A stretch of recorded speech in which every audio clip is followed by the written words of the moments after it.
If you live in the north in the winter like I do, one of the daily inconveniences is just how dry it is when you are inside. Why is that? Well, warmer air contains more space, which can be filled by water molecules. When we heat our air, we increase the space available for water. But when we heat our air, we're not adding any moisture to it. It makes the air very dry. And we feel this. We feel this with dry skin and increased thirst in the winter. A similar mechanism of heating air without adding water to it occurs in mountainous terrain. Strong winds driven across a mountain range will cool as they rise. If the air has any moisture in it, it will lose that moisture as it is no longer able to hold it. And when it descends to the other side of the mountain, it warms much like a furnace will in winter, and that air is very, very, very dry.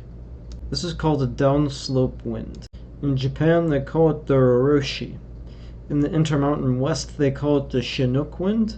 In Southern California, they call it the Santa Ana winds. There is nothing unusual about the Santa Ana winds. They are a regular occurrence in winter, occurring when a high-pressure system sits up in the Great Basin. However, they usually oscillate with rainfall during California's raining season. This year, the rain did not come. California has stayed dry, and the brush has become hay, and the trees kindling. Combine that with dry air, sustained winds up to 35 miles an hour, and wind gusts up to 70 miles an hour, and you have a problem.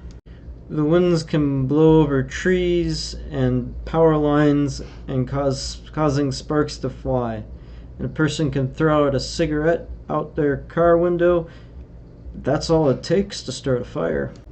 And no matter how hard you try or how much effort you put into it, once that fire starts in those conditions, you are not stopping that fire. And unless you were to commit to tearing the ground completely bare of vegetation, unless you commit to building completely out of brick and steel, both of these, which are very difficult for any organizational body to do, there is no stopping that fire.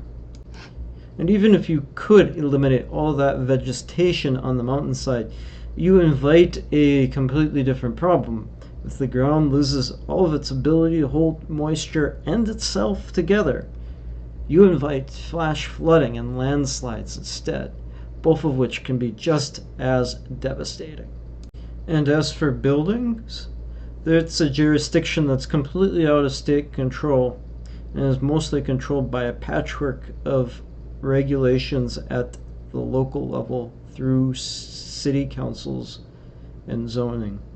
There's good reason to believe that better zoning will lead to better outcomes during fire outbreaks.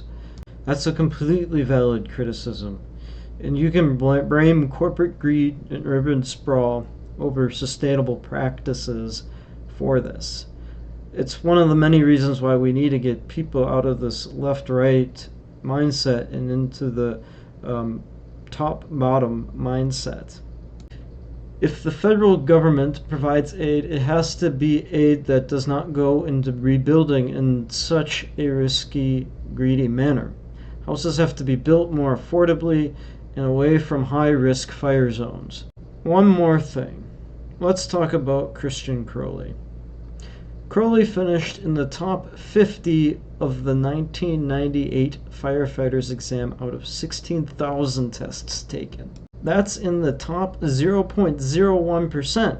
She did better than 99.99% of applicants. And this test includes both written and physical practical components, and it's rigorous. Crowley is well qualified to be the chief of LA Fire. It's just another brick in the Great Wall of distractions, distracting us from real zoning reforms that could be done to gradually mitigate risks from natural disasters like these.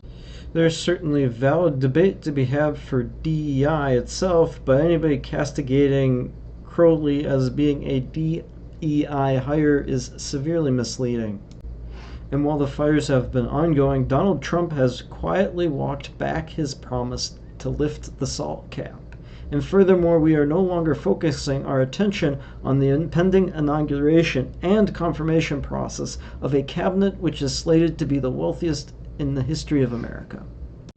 Donald Trump acknowledged that there is a severe problem affecting the working class, but we must keep a close eye to what he is actually doing, not whether some fire chief is a DEI hire.